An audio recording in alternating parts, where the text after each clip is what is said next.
স্বামীও অল্প বয়সে চলে গেল।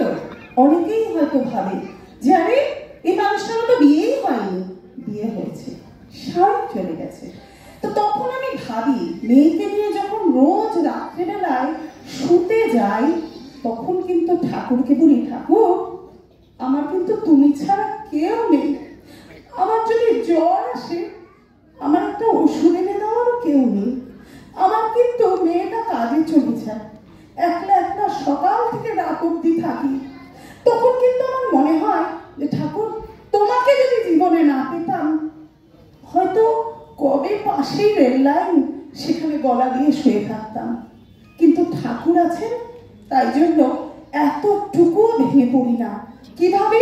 যে ঠাকুর তুমি তো আমার আছো। একদিন আমার খুব জ্বর, একটি উৎসবে আমার নাম রয়েছে, সেই দাদা আমাকে বারবার ফোন করে যাচ্ছে, বিজয়া মা আপনার বক্তব্য আছে, আপনি আসতে পারছেন না। আমি দাদাটিকে বললাম, দাদা আমি পারতপক্ষে কোথাও ক্যান্সেল করি না, কিন্তু আমার যাওয়ার মতন পরিস্থিতি নেই, খুব জ্বর আমার, আমি পারছি না বলে ফোনটা রেখে বেহুশের মতন শুয়ে পড়েছি। ঠাকুরের দিকে তাকিয়ে বলছি, ঠাকুর গো, কৌটো থেকে একটা বিস্কুট এনে খেয়ে যে আমি একটু জল খাবো, সেই পরিস্থিতিটা আমার নেই। কারণ মেয়েকে কাজে যেতেই হয়েছে, ও যেখানে চাকরি করে সেখানে ছুটি বলে জিনিসটা থাকে না। তারপর আমি যখন শুয়ে রয়েছি অঘরে, দেখছি কে যেন আমার মাথাটার মধ্যে একটু হাত বুলিয়ে দিলেন। আমার শরীরের মধ্যে যেন একটা শক্তি আসলো। আমি উঠে গেলাম, দুটো বিস্কুট খেয়ে জ্বরের ট্যাবলেট খেলাম। প্রত্যেকটা দিন, প্রত্যেকটা মুহূর্ত বুঝতে পারি তিনি আমার জীবনে আছেন, তাই আমি কখনো ভয় পাই না। আমাকে প্রত্যেকটা মানুষ বলে ফ্ল্যাটে, আমরা যেখানটা থাকি পার্ক সার্কাস চিত্তরঞ্জন হসপিটালের কাছে, 24 ঘন্টায় সেখানে অশান্তি লেগে থাকে। কোনটা যে চকলেট বোম ফাটে আর কোনটা যে আসল বোম ফাটে সেটাই বুঝতে পারি না।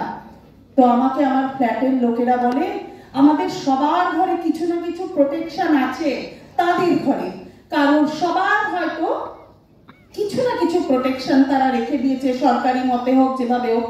আমাকে বলে, তোমরা তো মামি একা থাকো, তোমার কি কোনো প্রোটেকশন আছে? নয়তো আমাদের ডেকো। আমি বললাম, আপনাদের প্রোটেকশন কি আছে আমি জানি না, আমার জীবনে পুরুষোত্তম আছেন, যার জীবনে তিনি আছেন, তার ওই প্রোটেকশনের পরে আর কোনো প্রোটেকশন লাগে না। তাই আমি প্রত্যেকটা দিন যখন শুই বল, ঠাকুর আছে। সবাইকে যখন দেখি কোনো কিছু লাগবে, বরের কাছে বায়না করে, এটা দাও না গো, এই শোনো ওটা আমার কাছে চেয়েছে না, কিন্তু তুমি দিয়ে দিও। আমি ঠাকুরের কাছে গিয়ে বলি, তুমি আমার পিতা, তুমি আমার বর, তুমি আমার সন্তান, আমার জীবনে তুমি ছাড়া কিন্তু কেউ নেই। খুব ভালো যে আমি কারোর উপর ডিপেন্ডেন্ট নই, কারণ আমার ঠাকুর আছেন। আমরা যখনই কারোর উপর ডিপেন্ডেন্ট হই, তারপর যখন সেই হাতটা আমাদের জীবন থেকে সরে যায়, তখন কিন্তু আমরা বড় অসহায় হয়ে পড়ি। তাই আমার প্রথম থেকেই জানি তিনি আমার জীবনের আছেন।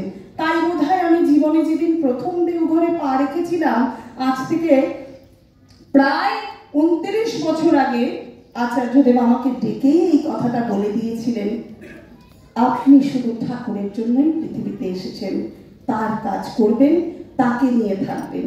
তার এই সেই দিনের বলাটা কিন্তু আমি বুঝতে পারিনি, কিন্তু এখন বুঝি যে তিনি কেন বলেছেন। তাই আমার জীবনে কখনো কোনো দিনও কেউ আমাকে কিন্তু দেখে না যে আমি একলা বলে, যেরকম থাকতাম সেরকম ভাবেই থাকি, কারণ আমার হারানোর তো কিছু হয়নি, আমার ঠাকুর আছেন।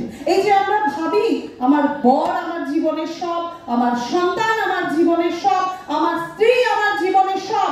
আপনারা শিলডেনে কিছুদিন আগে একটা ঘটনা পড়েছেন এবং টিভিতে দেখেছেন বোধহয়, তাই আমি বলি, সেটা হচ্ছে খুব মস্ত ধনী পরিবার, তারা দুটো ভাই, একদম আমার চোখে দেখা ঘটনা, কারণ আমাদের বাড়ির থেকে বেশি দূরে নয়, এবং সেই স্পটে গিয়ে আমি দেখে আসলাম যে ঘটনাটা টিভিতে দেখছি, বাড়ির এত কাছে যখন একটু যাই, তারা এতটা ধনী পরিবার, হঠাৎ করে কোনো না কোনো কারণবশত তাদের ব্যবসা একেবারে ডাউন হয়ে গেছে।